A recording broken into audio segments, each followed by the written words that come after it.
stop what you are doing right now because this story touches on every single reason why the 2026 Toronto Blue Jays are the most fascinating, most complicated, and most dangerous team in the American League.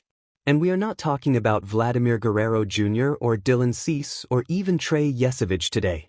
We are talking about a 30-year-old left-hander who quietly had one of the best seasons on the entire World Series roster last year, got bounced around between the rotation and the bullpen so many times his head must have been spinning, walked into an arbitration hearing this February and lost $1,350,000 as a direct result of the organizational decisions made around him, and now wants the ball on opening day and is willing to fight for it every single morning in Dunedin until he gets it.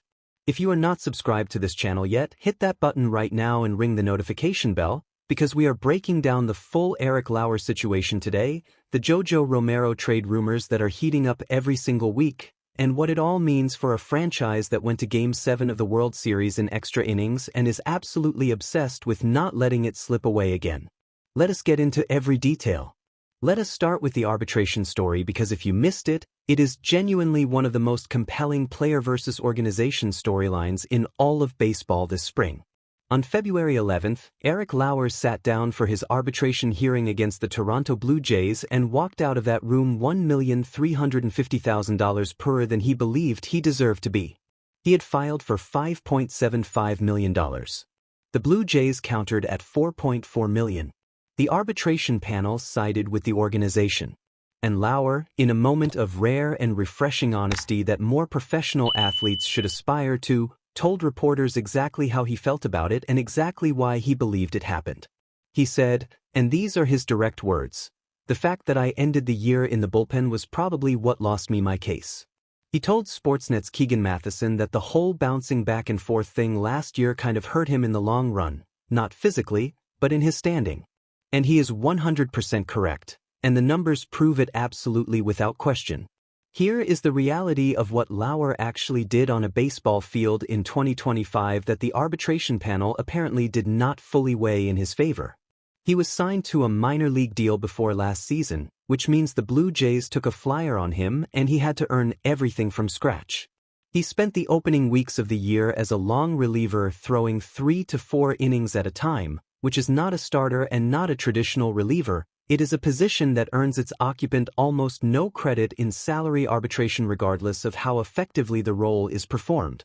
Then in June, when Max Scherzer went down with his elbow injury and Bowden Francis struggled to hold his spot in the rotation, Lauer was handed the ball and told to start. He made 13 consecutive starts from June 11th through late August, and in those 13 games he posted a 3.77 ERA with a record of 6 wins and 1 loss. The team went 11-2 in his starts. 6 of those 13 times he left the mound having allowed 2 or fewer runs. He was quietly one of the most reliable starting pitchers in the entire American League during that stretch. And then Shane Bieber came back from Tommy John surgery. And the rotation was suddenly full again. And Lauer was told, politely and professionally, that his services were needed in the bullpen to close out the regular season.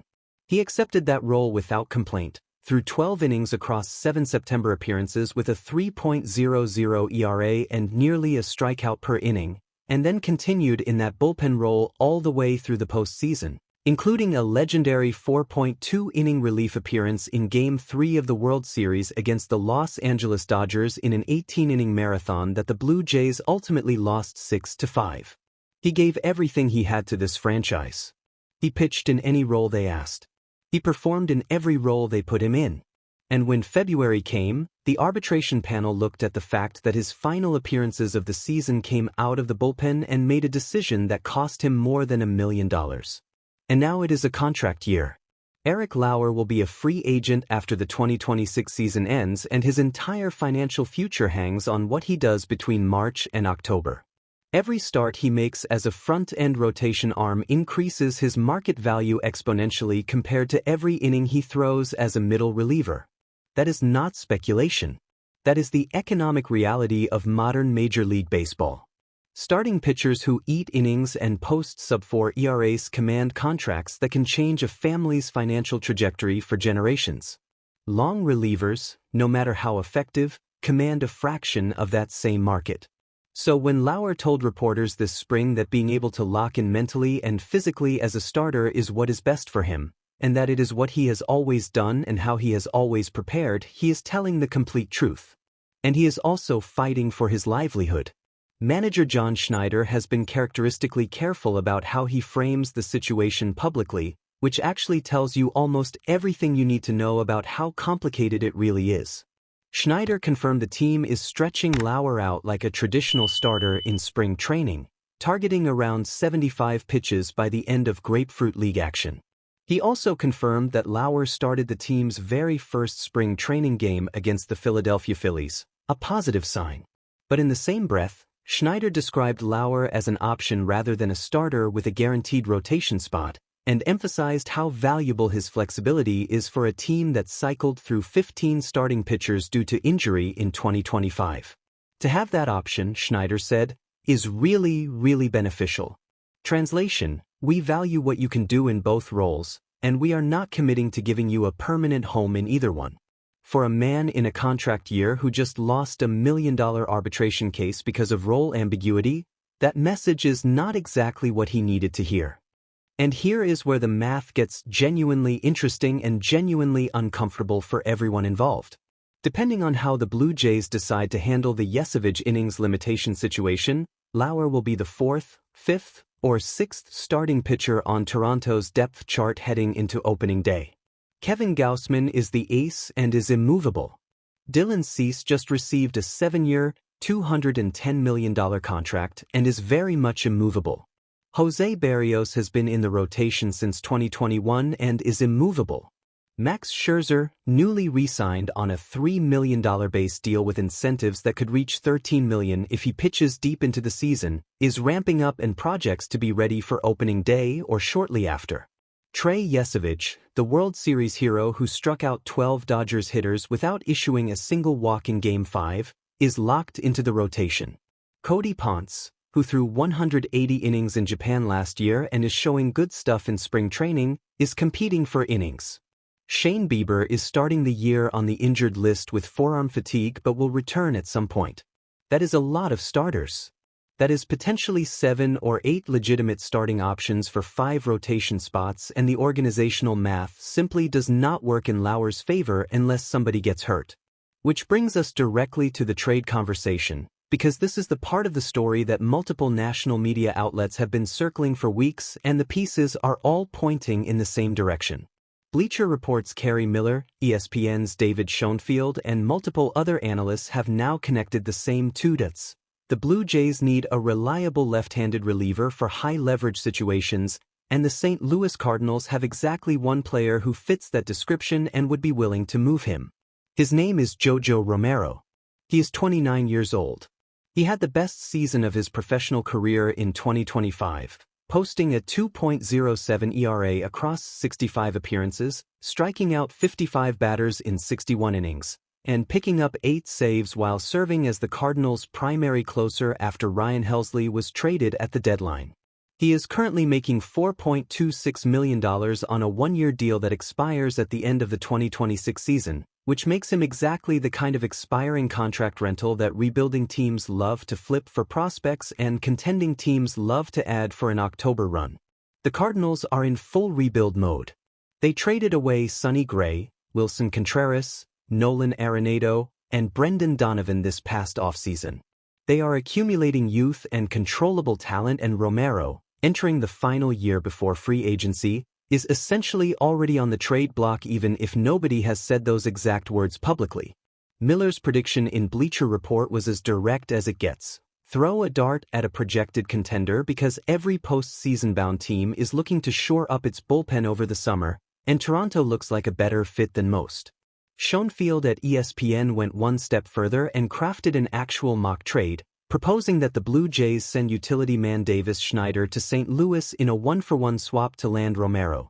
Schoenfield noted that the Blue Jays currently have Eric Lauer and Brendan Little as their primary left-handed bullpen options, and that Little's command completely fell apart during the postseason last October, making him unusable by the end of the World Series. Adding Romero, Schoenfield wrote, would give Toronto a level of certainty from the left side that they simply do not currently possess. The Brendan Little postseason collapse context is worth sitting with for a moment because it explains precisely why the front office is taking these Romero rumors seriously rather than dismissing them. Little was brilliant in the regular season. His slider generated elite swing and miss rates, and his fastball played up significantly in short outings. But in the ALCS against the Yankees and then the World Series against the Dodgers, his command deserted him in the most high-leverage moments of the entire season. He was pulled mid-at-bat in Game 6 of the World Series with runners on base and the outcome hanging in the balance.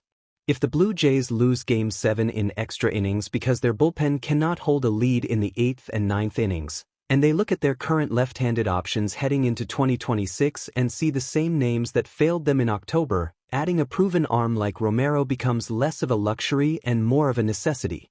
But here is the tension at the heart of all of this, and it is one that the Blue Jays front office is navigating in real time right now during spring training.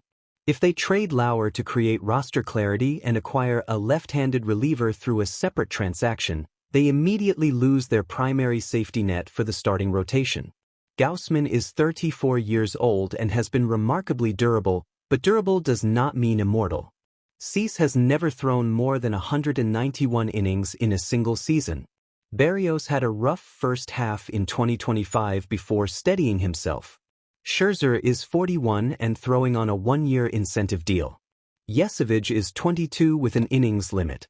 Bieber is returning from Tommy John. Every single name in that rotation comes with an asterisk of some kind, and in a 162-game season with a postseason run as the goal, the absence of a trusted swing man who can cover 3 or 4 innings when a starter exits early could prove catastrophic. The Athletic's Mitch Bannon summarized the situation with exactly the kind of precision that the Blue Jays front office is grappling with internally.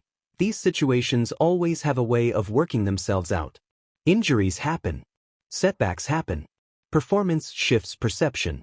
Maybe the smart organizational move is to keep Lauer exactly where he is, let the rotation sort itself out naturally through the first 6 weeks of the season, and then make the Romero acquisition at the July trade deadline when the need is clearer and the price is potentially more competitive.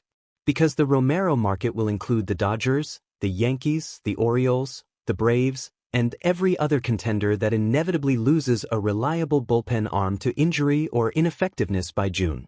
When multiple deep-pocketed franchises jump into a single reliever auction, prices escalate quickly. Waiting costs you leverage, but buying early costs you prospects. None of these decisions are easy. None of them are obvious. And none of them are theoretical.